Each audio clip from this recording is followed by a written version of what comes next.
Isa sa mga natutunan ko, bakit ba tayo laging pagod sa tao? Not physically but emotionally.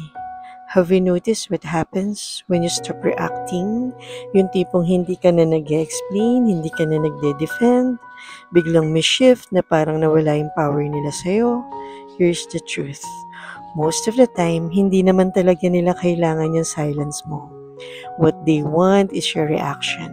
They want your anger, your defensiveness, yung paulit-ulit mong pagpapaliwanag kasi dun ka nila nakokontrol.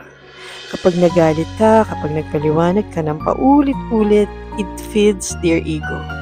Pero the moment you stop playing their game, wala na silang bala, wala na silang mahawakan laban sa'yo.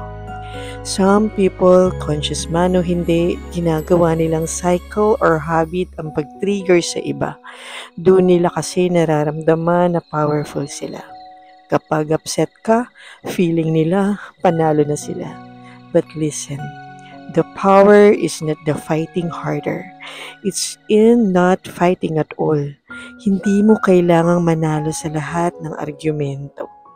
Sometimes, the smartest move is realizing na hindi lahat ng laban ay worth it. Piliin mo ang laban mo.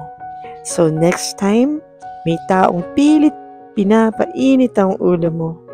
Pause, breathe, smile if you can, and walk away. Kasi at the end of the day, hindi lahat ng laban kailangan mong patulan.